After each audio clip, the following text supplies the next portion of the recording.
Take it. Take it. Take it. Take it out. To create a new slide, hover your mouse over the plus icon New Slide and select the drop-down. Then select the type of slide that you want to create. You can also right-click on the Slides Preview panel and select New Slide. Next, I'm going to add another slide. In the next slide, I'm going to select one column text. I'm going to add a picture.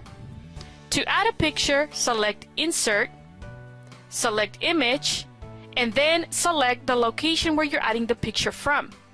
I'm going to choose Google Drive, and I'm going to select my picture. There is the picture, and I can add the text.